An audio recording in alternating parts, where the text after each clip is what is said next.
پہلی مثال صحیح بخاری میں 4454 انٹرنیشنل نمبر کے مطابق نبی صلی اللہ علیہ وآلہ وسلم کی جب وفات ہوئی تو سیدنا عمر رضی اللہ تعالیٰ عنہ نے تلوار اٹھا لی اور مسجد نبی میں آ کے انہوں نے کہا جو کہے گا نبی علیہ السلام فوت ہو گئے ہیں اس کو نہیں میں چھوڑوں گا.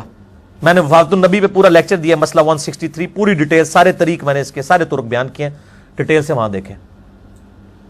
اب سب لوگ ڈر رہے ہیں. سیدنا ابو بکر صدیق رضی اللہ تعالیٰ عنہ آئے, سیدھے حجرہ عائشہ میں گئے, نبی علیہ السلام کو بوسہ دیا ماتھے پر, پھر باہر نکلے. سیدنا عمر سے کہا کہ بیٹھ جاؤ عمر. اب حضرت عمر سون ہی نہیں رہے. حضرت بکر فوراً ممبر کی طرف گئے اور کہا کہ عمر کو اس کے حال پہ چھوڑ دو, میری طرف متوجہ ہو. چونکہ حضرت بکر کا مرتبہ زیادہ تھا, لوگ ان کی طرف متوجہ ہوئے. تو حضرت بکر نے پہلی بات کی, من کان یعبد محمدا فإن محمد قد مات. یاد رکھو جو کوئی اگر محمد صلی اللہ علیہ وآلہ وسلم کی عبادت کرتا تھا تو جان لے کہ محمد صلی اللہ علیہ وآلہ وسلم دنیا سے جا چکے ہیں, فوت ہو چکے ہیں, ان کو موت آ گئی ہے. من کان یعبد اللہ, اور جو کوئی اللہ کی عبادت کرتا ہے, فإن اللہ هو الحی القیوم, تو بے شک اللہ تعالی الحی ہے, زندہ ہے, قائم ہے, باقیوں کو قائم رکھنے والا ہے.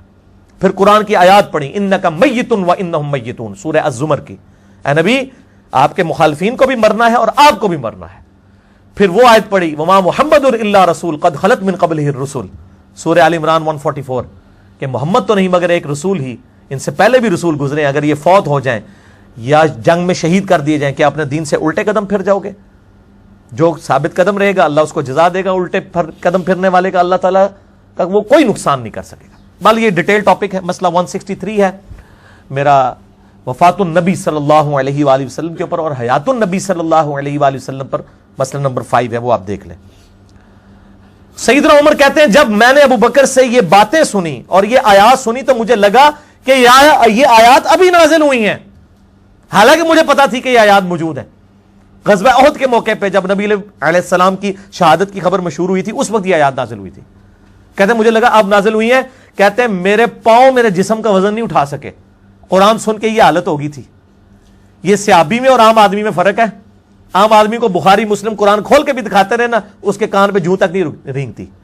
اور صحابی کے سامنے جب آیات حضرت بکر نے تلاوت کی تو حضرت عمر کہتے ہیں میرے پاؤں میرے جسم کا وزن نہیں اٹھا سکے, اور مجھے یقین آ گیا کہ نبی علیہ السلام فوت ہو گئے. اب حضرت عمر جیسے بندے کو بھی یہ غلطی لگ سکتی ہے, اور حضرت بکر کے کہنے پہ انہوں نے اپنی اصلاح کر لی. تو باقی لوگ جو ہے وہ کس کھیت کی مولی ہیں کہ وہ یہ سمجھتے ہیں کہ ہمیں غلطی نہیں, ہمارے بزرگوں کو غلطی نہیں لگ سکتی. دوسری مثال صحیح بخاری صحیح مسلم میں دونوں میں ہے. انٹرنیشنل نمبر کے مطابق بخاری میں 3212, مسلم میں 6384. سیدنا حسان ابن ثابت مسجد نبوی میں بیٹھ کے اشعار سنا رہے تھے, کچھ شعر نعتیہ. حضرت ابو ہریرہ پاس بیٹھے تھے, حضرت عمر خلیفہ تھے, پاس سے گزرے اور یوں کر کے گھورا. آگے وہ بھی صحابی تھا, اس نے کہا عمر اس طرح نہ مجھے دیکھ, تجھ سے بہتر شخص مسجد میں بیٹھا ہوتا تھا, میں ان کو بھی نعتیہ اشعار سناتا تھا, یعنی نبی صلی اللہ علیہ وآلہ وسلم. حضرت عمر نے کہا گواہ لاؤ. انہوں نے کہا یہ ابو ہریرہ بیٹھا ہے. انہوں نے کہا ابو ہریرہ بتاؤ کیا نبی علیہ السلام میرے لیے ممبر نہیں رکھواتے تھے؟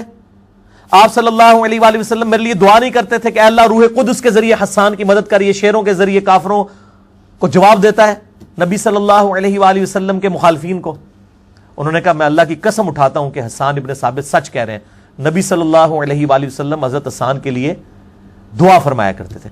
اب حضرت عمر نے یہ کوئی مجلس, یہ محفل میلاد اٹینڈ نہیں کی ہوئی. وہ محفل میلاد کے لیے بھی اس کو دلیل لیتے ہیں نا, ہمیں محفل میلاد سے کوئی چڑ نہیں ہے. ہم کہتے ہیں اس میں شرک بیان نہ کریں, کتاب و سنت سے دلائل بیان. محفل میلاد ہم نے بھی کئی کی ہیں, مسئلہ 63 میرا ریکارڈڈ موجود ہے میلاد کے اوپر. بلکہ اب تو اجماع ہو چکا ہے, اہل حدیث میلاد کہہ کے نہیں لیکن وہ امام الانبیاء کانفرنس کہہ کے کر لیتے ہیں, ربیع الاول کے مہینے میں کرتے ہیں. دیوبند سیرت النبی کانفرنس کرتے ہیں, بریلوی میلاد النبی کانفرنس کرتے ہیں, شیعہ بھی کرتے ہیں, کر رہے سارے ہی ہیں. تو اب حضرت عمر نے تو نہیں کہا کہ میں نے تو آج تک سنا ہی نہیں ہے, یہ کیا باتیں کر رہے ہو, میں امیر المومنین ہوں, میں نبی علیہ السلام کا ساتھی ہوں. ان کو غلطی لگ گئی. تو بھئی اگر حضرت عمر کو غلطی لگ سکتی ہے تو امام حنیفہ, امام شافعی, امام احمد بن حنبل, امام مالک کو بھی غلطی لگ سکتی ہے. انہوں نے تو نبی علیہ السلام کی صحبت بھی نہیں کی ہوئی ہے. تیسری مثال بھی بخاری اور مسلم سے. اب یہ دیکھ لیں ساری بخاری چل رہی ہے, مسلم چل رہی ہے. بخاری میں 1926, مسلم میں 2589. سیدنا ابو ہریرہ رضی اللہ تعالیٰ عنہ نبی علیہ السلام کی وفات کے بعد 30 سال تک 30 ایئرز تک یہ فتویٰ دیتے تھے کہ جس شخص پہ غسل فرض ہو وہ روزہ نہیں رکھ سکتا جب تک غسل نہ اتار لے. جب مروان بن حکم جو ہے وہ حضرت معاویہ رضی اللہ تعالیٰ عنہ کے دور میں مکے اور مدینے کا گورنر بنا تو اس کو یہ مسئلہ کھٹکا. اس نے کہا یہ حضرت ابو ہریرہ ایسا مسئلہ کیوں بیان کرتے ہیں, لیکن وہ احترام بھی ان کا کرتا تھا, ڈائریکٹ بات نہیں کر سکتا تھا. سیدہ عائشہ کی طرف بندہ بھیجا. سیدہ عائشہ نے کہا کہ ایسا تو کوئی مسئلہ نہیں ہے, نبی علیہ السلام تو اپنی بیویوں کے ساتھ ازدواجی تعلق قائم کرتے تھے اور فجر کا وقت داخل ہونے کے بعد غسل اتارتے تھے اور روزہ بھی رکھ لیتے تھے.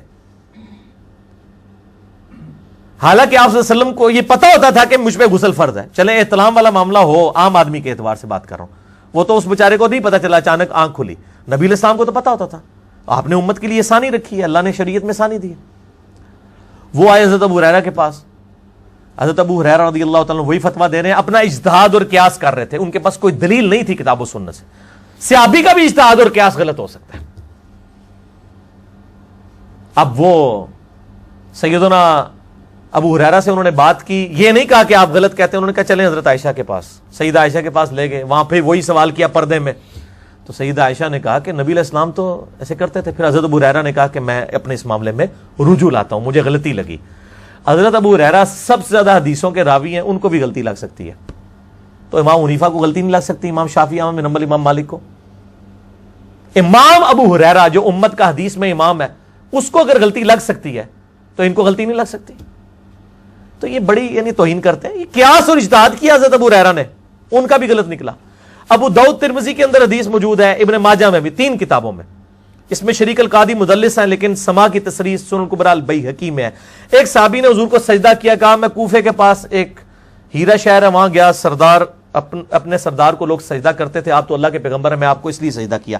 یعنی انہوں نے اس پہ قیاس اور اجتہاد کیا. یہ قیاس اور اجتہاد کو لیے پھرتے ہیں نا, ہم بھی قیاس اور اجتہاد کو مانتے ہیں, لیکن کتاب و سنت کے خلاف نہ ہو. نبی علیہ السلام نے فرمایا سر اٹھا, جب میں فوت ہو جاؤں گا تو میری قبر سے بھی گزرے گا, کیا میری قبر پہ سجدہ کرے گا؟ کہا نہیں یا رسول اللہ. تو فرمایا مجھے کیوں کر رہا ہے؟ اگر میں سجدہ جائز سمجھتا تو بیویوں سے کہتا کہ اپنے خامدوں کو سجدہ کریں اس حق کے سبب جو اللہ نے ان کو دیا ہے. اس صحابی نے تو نہیں کہا عشق کے چلے نمبر رہ گئے, یا رسول اللہ میں نے اجتہاد ہی کیا ہے, آپ اجتہاد کو نہیں مانتے, نعوذ باللہ. بھائی اجتہاد اور قیاس صحابی کا ایکسیپٹیبل نہیں ہے کتاب و سنت اور اجماع امت کے خلاف, چاہے جائے کہ عام آدمی کا. قیاس اور اجتہاد کتاب و سنت کے خلاف نہ ہو, وہ قیامت تک جاری ہے. بلکہ مقلد تو ہوتا ہی وہ ہے جو اجتہاد کا منکر ہو, ہم اجتہاد کو ماننے والے ہیں. مقلد تو کہتا نہیں امام نے جو کچھ کر لی, جبکہ آج کے تو 90% مسائل آج کے دور کے مسائل ہیں. ویڈیو کیمرے کا مسئلہ, انتقال خون کا مسئلہ, ریل گاڑی میں نماز کا مسئلہ, یہ امام حنیفہ, امام شافعی, امام احمد بن حنبل, امام مالک نے کہاں لکھا ہوا ہے؟ قیامت تک اجتہاد جاری ہے. یہ تو اسلام کی خوبصورتی ہے.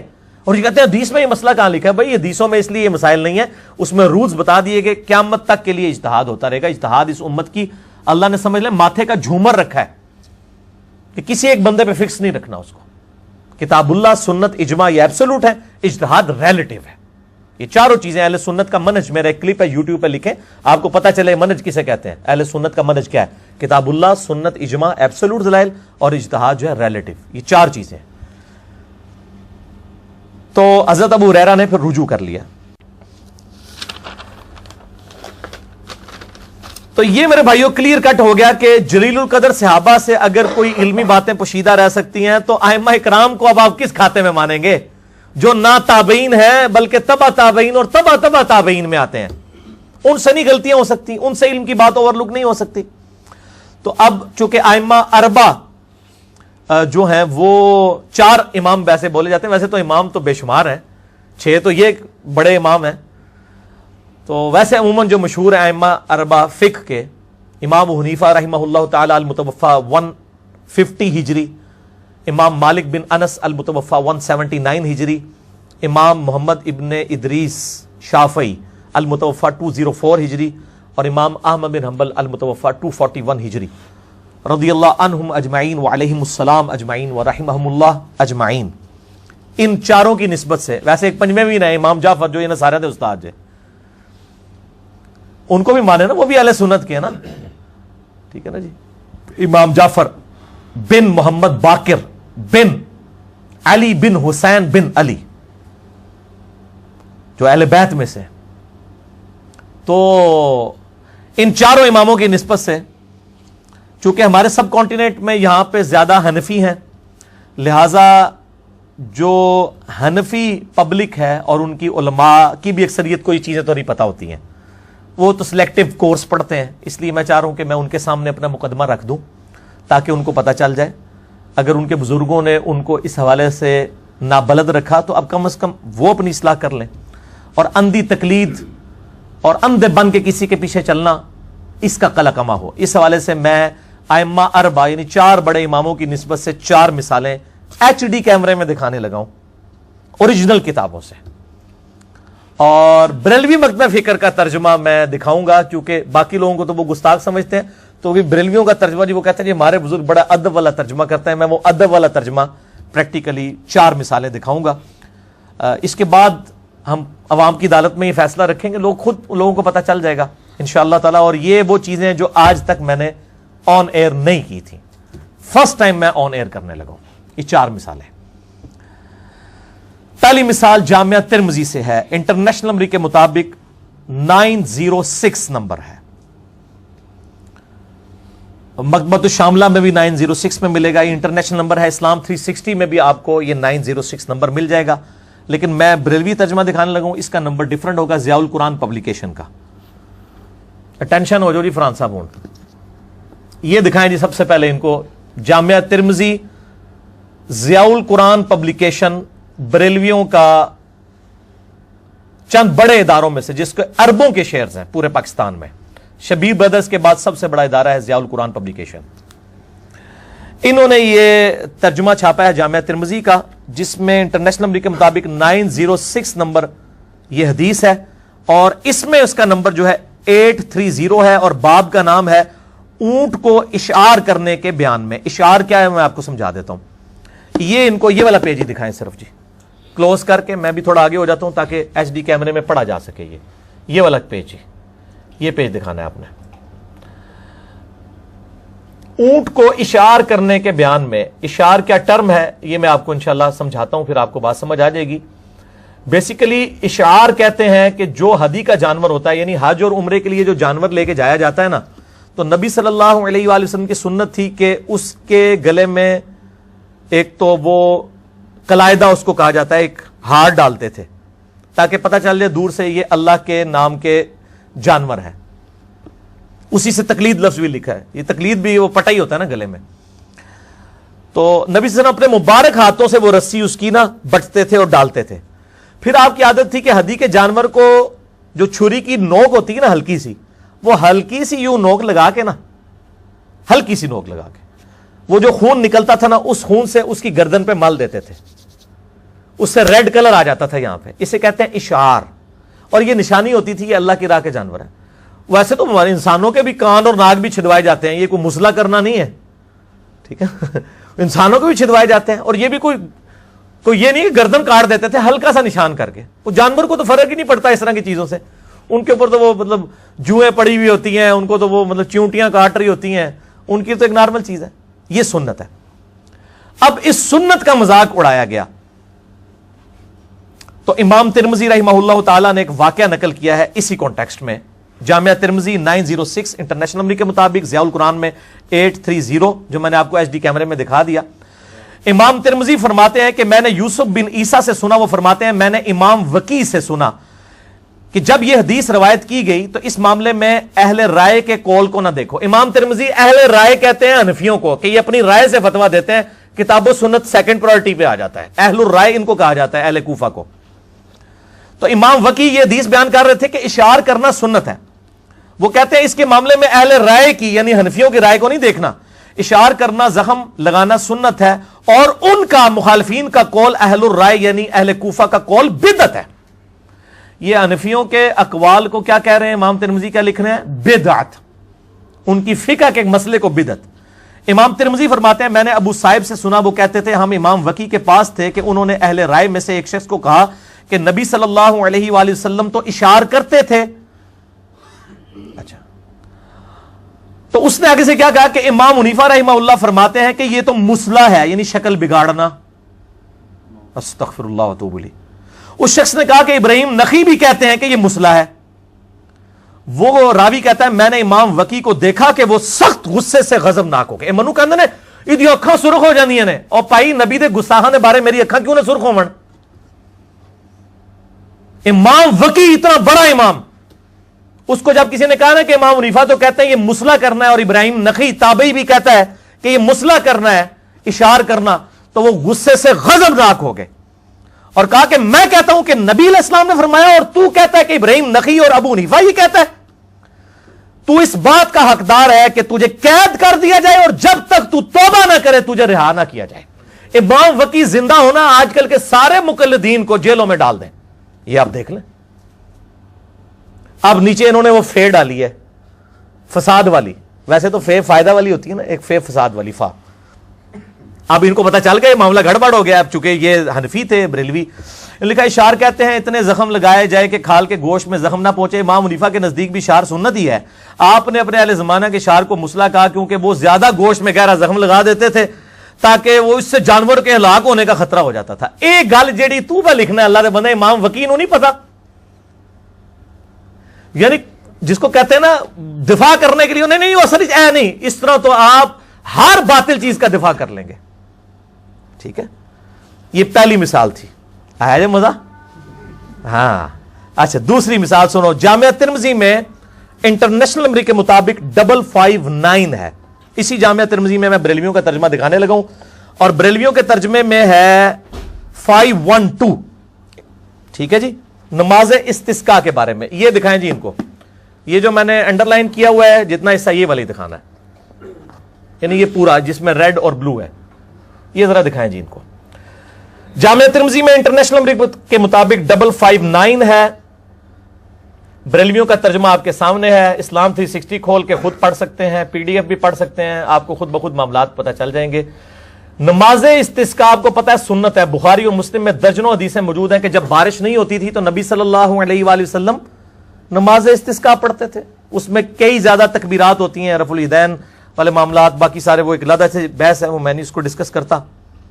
بہرحال نماز استسقاء کے بارے میں جب حدیث لی نا امام ترمذی نے, یہ 559, اس کے بارے اس میں پھر جو ہے وہ امام ترمذی کیا لکھتے ہیں, وقال النعمان ابو حنیفہ لا تصلی صلاۃ الاستسقاء. وہ کہتے ہیں کہ ابو حنیفہ یہ کہتے ہیں کہ نماز استسقاء نہیں پڑھنی چاہیے.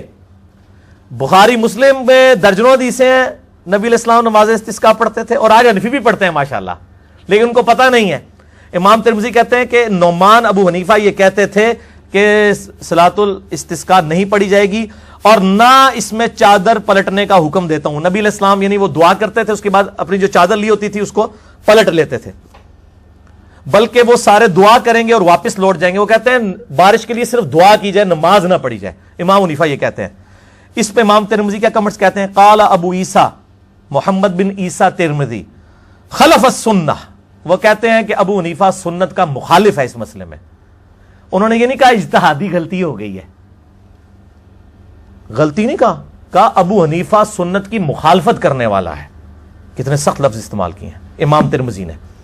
ٹھیک ہے, تو یہ میں نے اس لیے پبلک کے سامنے رکھ دیا ہے تو معاملہ سامنے ہو جائے. ان کا بھی ذرا ترجمہ سنیں نا. حضرت امام نعمان ابو حنیفہ فرماتے ہیں استسقاء کے لیے نماز نہیں پڑھی جائے گی, نہ چادر پلٹنے کا حکم دیتا ہوں, بلکہ سارے دعا کریں گے اور واپس لوٹ جائیں گے.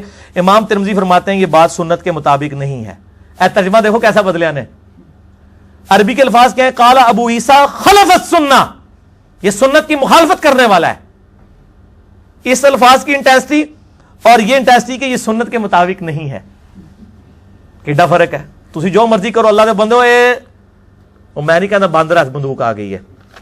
ٹھیک ہے, یہ پبلک کے ہاتھ میں ہر چیز آ گئی ہے, اب کوئی جان نہیں چھڑا سکتا دوسرے سے. تیسری مثال, وہ تو اتنی یعنی حیران کون ہے کہ وہ تو جس کو کہتے ہیں نا ہر چیز ہی وہ دریائی کوزے میں بند ہو گیا ہے. یہ دکھائیں جی ان کو, المصنف ابن ابی شیبہ, دنیا میں حدیث اور آثار کا سب سے بڑا مجموعہ, اگرچہ اس میں اکثر روایتیں ضعیف بھی ہیں, لیکن یہ امام حنیفہ رحمہ اللہ کے بارے میں کیا انہوں نے لکھا. المصنف ابن ابی شیبہ بخاری اور مسلم کے استاد ہیں, المتوفا 235 ہجری. انہوں نے ایک پورا چیپٹر بنایا ہے, اس چیپٹر کا نام ذرا ان کو دکھائیں جی ایچ ڈی کیمرے میں, یہ نہ کہ یہ خود سے میں نے بنایا ہے. یہ چیپٹر ہم نے ہماری ویب سائٹ ahlsunnatpak.com پر ریسرچ پیپر نمبر 17 کے نام سے 487 آثار اور روایات ہم نے اپلوڈ کر دی ہیں پی ڈی ایف فارم میں. بہت اچھا paper number 17 number download کر کے پڑھ سکتے ہیں یہ اردو ترجمے کے ساتھ. یہ امام ابن ابی شیبہ, یہ 11ویں جلد ہے میرے ہاتھ میں. انہوں نے ایک پورا باب بنایا, اس کا نام ہے کتاب الرد علی ابی حنیفہ. یہ چیپٹر ہے ابو حنیفہ کے رد پہ. اس پہ انہوں نے اکتفا نہیں کیا, اس کے نیچے انہوں نے کیا لکھا ہے, ھذا ما خلف به ابو حنیفہ. وہ کہتے ہیں کہ اس میں بیان کرنے جا رہا ہوں ان چیزوں میں جس میں امام ابو حنیفہ رحمہ اللہ نے مخالفت کی ہے. الاثر الذی جاء عن رسول اللہ صلی اللہ علیہ وآلہ وسلم, ان احادیث کی کہ جو نبی علیہ السلام سے ہم تک پہنچی ہیں. نبی صلی اللہ علیہ وآلہ وسلم کی احادیث کی مخالفت کی ہے. اجتہادی غلطی نہیں لکھا انہوں نے, مخالفت کی ہے. 125 مسائل لکھے انہوں نے, 125 487 روایتیں لے کے آئے ہیں انٹرنیشنل نمبر کے مطابق. تو اس کا نمبر ڈیفرنٹ ہوگا چونکہ اب پی ڈی ایف یہ مکتبہ رحمانیہ کا آ چکا ہے. اس کی نمبرنگ میں بتا دیتا ہوں, 37202 سے لے کے 37688 تک. آپ سب کو شوق ہوگا پڑھنے کا تو اس کو ڈاؤن لوڈ کر دیں. ہم نے تو کوئی 2-3 سال پہلے ہی چڑھا دیا تھا یہ چیپٹر کتاب الرد علی ابی حنیفہ. تو کوئی یہ گستاخ نہیں ہوئے, ابن ابی شیبہ کو سارے کوٹ کرتے ہیں الحمدللہ. چوتھی مثال ائمہ اربعہ کی نسبت سے, وہ امام بخاری اور امام مسلم کے استاد امام احمد بن حنبل رحمہ اللہ تعالی. بہت سخت کامنٹس لکھے ہیں انہوں نے, اور یہ کوئی انہوں نے اپنے کوئی لو لیٹر میں نہیں لکھے ہیں, یہ مسند احمد بن حنبل میں موجود ہیں. یہ مکتبہ رحمانیہ کی مسند احمد بن حنبل جو ہے وہ آلموسٹ 14 جلدوں میں اردو میں پی ڈی ایف اس کا آ چکا ہے. آپ کے پاس یوٹیوب پہ بھی آپ دیکھیں تو میں نے کئی کلپس کے اندر اس کو دکھایا ہے, گوگل میں آپ کو مل بھی جائے گا. یہ مسند امام احمد بن حنبل میں انٹرنیشنل نمبر کے مطابق ہے, جلد 5 صفحہ 357 میں. مکتبۃ الشاملہ کا نمبر ہے 23077, اور یہ جو میرے ہاتھ میں پی ڈی ایف ہے اس میں نمبر ہے 23415, اور اس کی جو ہے وہ جلد 10 ہے.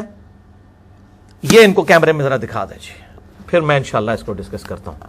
یہ دکھائیں جی کہ امام احمد بن حنبل رحمہ اللہ تعالی نے امام ابو حنیفہ رحمہ اللہ کے بارے میں کس طریقے سے گفتگو کی. یہاں پہ پبلک کو انہوں نے جھوٹ مشہور کیا ہوا ہے. وہ جی امام شافعی جب امام حنیفہ کی قبر پہ جاتے تھے اونچی آمین کہنا چھوڑ دیتے تھے, رفع دانی چھوڑ دیتے تھے. اور جھوٹے ہو, اللہ دے ہو بندے ہو, جھوٹ مار دے ہو, ماما ہوتے اتنا احترام کرتے تھے. تو اس لیے جب آپ مطلب حنفیوں کی مسجد میں آئے تو رفع دان نہ کریں. تو ہم یہ کہتے ہیں ٹھیک ہے, جب پھر حنفی حج اور عمرے کے لیے جاتے ہیں مکہ مدینے تو آپ ان کو پڑھایا کریں کہ وہاں جا کے رفع دان شروع کر دیا کریں, کیونکہ وہ تو کرتے ہیں. ہاں ان دسو کریں گے, یہ اتنا حوصلہ کریں گے؟ یہ اپنے لیے ہے سب کچھ, یہ میٹھی میٹھی باتیں صرف دوسروں کو مشورے دینے کے لیے ہیں. اچھا, تو اب یہ جو میں نے آپ کو دکھایا ایچ ڈی کیمرے میں مسند امام احمد بن حنبل میں, اس میں کیا الفاظ ہیں. حدثنا اسحاق ابن یوسف, وہ کہتے ہیں کہ اسحاق ابن یوسف نے بیان کیا اخبرنا ابو فلانہ, کہ مجھے خبر دی ہے ابو فلانے نے. یہ ہم اردو میں بھی پنجابی میں بھی فلانا استعمال کرتے ہیں نا, ابو فلانا کذا قال ابی لم یسمعہ علی عمد وحدثنا غیرہ فسمہ یعنی ابا حنیفہ عن علقمہ.